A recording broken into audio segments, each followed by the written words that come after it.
कानी बहू।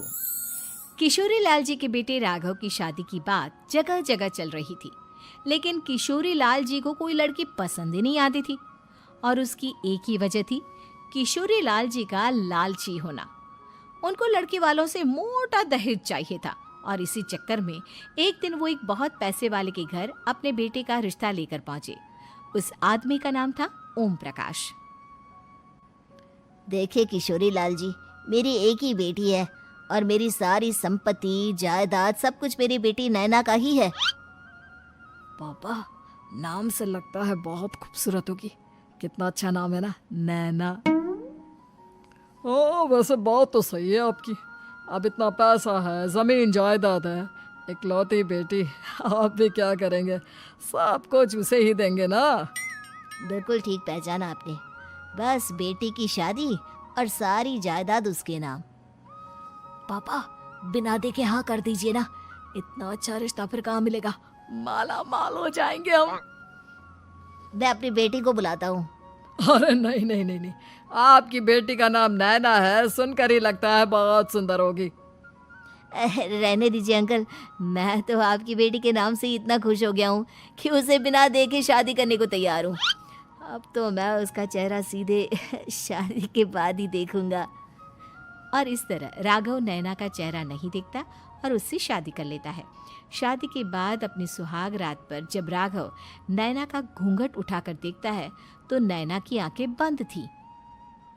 कितनी खूबसूरत हो तुम नैना, जरा अपनी आंखें खोलकर मेरी तरफ देखो तो सही। नहीं, मुझे शर्म आती है। अरे, मैंने तुम्हें शादी से पहले भी नहीं देखा, और अब अगर तुम आंखें खोलकर मुझे देखोगी भी नहीं तो मुझे अच्छा कैसे लगेगा? इससे पहले कि नैना अपनी आंखें खोलकर राघव की तरफ देखती, अचानक से लाइट चली गई और राघव नैना को पूरी तरह से देख भी नहीं पाया। अगली सुबह नैना राघव के लिए नाश्ता बनाकर लेकर आई।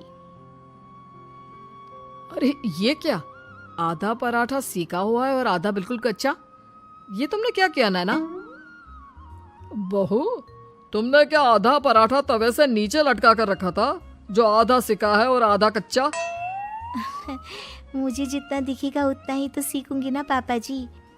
जहाँ जहाँ मुझे नजर आ रहा था वहाँ मैंने सीख लिया, जहाँ जहाँ नहीं दिखा वहाँ कच्चा रह गया होगा। इसका क्या मतलब है? ये कैसा मजाक कर रही है तुम? अरे बहू, तुमने इतना लंबा घूंघट क्यों लगाया हुआ है? देखो, हमारे घर में बहुओं को बेटी की तरह रखा जाता है, और फिर तुम तो इतना सारा माल लेकर आई हो। देखो, ये घूंघट डालकर रखने की कोई जरूरत नहीं है। हाँ नैना, पापा जी ठीक कह रहे हैं, तुम तो आराम से रहो, अपना ही घर समझो। नैना अचानक से अपना घूंघट उठा लेती है। अरे ये क्या पापा, नैना की तो एक आंख फूटी हुई है।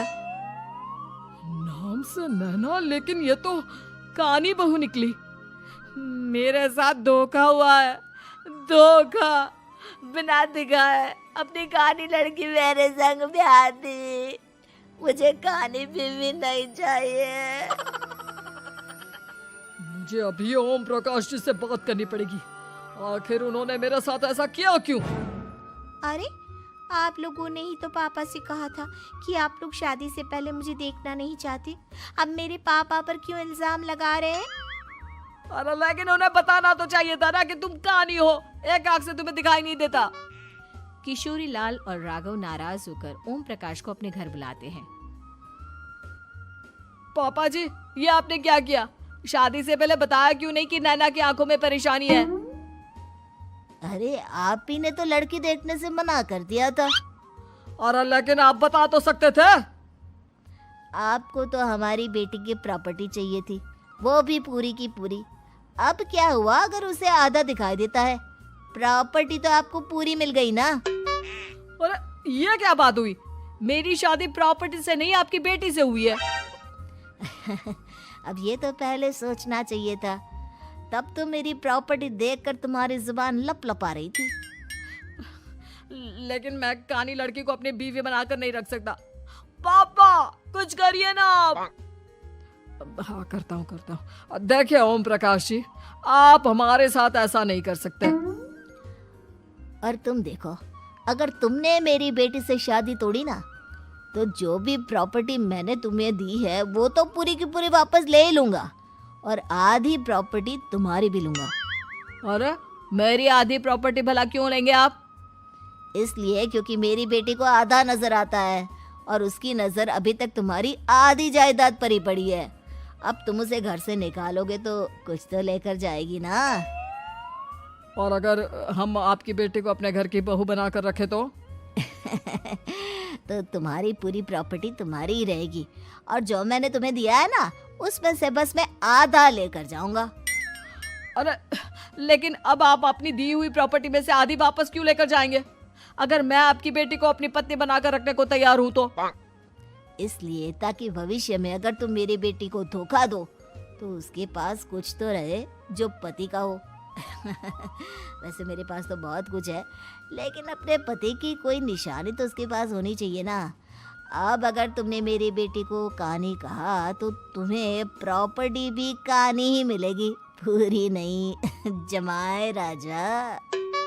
किशोरी लाल और राघव समझ चुके थे कि वो बुरी तरह फंस चुके हैं और अब उनके पास वहां से निकलने का कोई चारा नहीं है।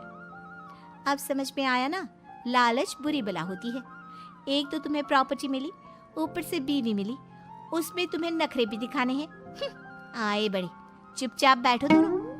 कुछ दिनों के बाद नैना राघव की कार लेकर बाजार घूमने निकलती है और जब कार लेकर वापस आती है, ये क्या? एक तरफ से मेरी गाड़ी पूरी खराब हो चुकी है।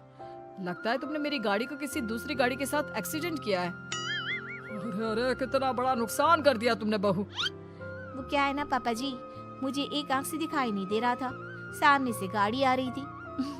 मुझे तो सिर्फ आधा ही दिखाई दिया और वो गाड़ी मेरी कार से रगड़ते हुए निकल गई। अब मैं क्या करूं बताओ? आप इसे ठीक कराने के पैसे कौन देगा? तुम्हारे पापा? तुमने मुझसे इस तरह से बात की? अभी रुको। नैना राघव की शिकायत ओम प्रकाश को कर देती है। देखो राघव, अब जो मेरी आधी प्रॉपर्टी तुम्हारे पास थी ना, उसमें से आधी और मैं लेकर जाऊंगा, क्योंकि तुमने मेरी बेटी को डांटा। अरे नहीं नहीं पापा जी, गलती हो गई, माफ कर दो। गलती की तो कोई गुंजाइश ही नहीं। अगली बार मेरी बेटी को डांटा तो बची हुई आधी में से आधी और ले जाऊंगा। लालच के चक्कर में हम दोनों ने बहुत बड़ी गलती कर दी बेटा। एक तो तुम्हें कानी बहू मिली और ऊपर से जो माल मिला वो भी काना। इस तरह राघव की हर एक गलती पर ओम प्रकाश उसकी प्रॉपर्टी का आधा आधा हिस्सा लेकर अपना सारा माल वापस ले गया और राघव को कानी बीवी से काम चलाना पड़ा। भाई लालच वाकई में बुरी बला है।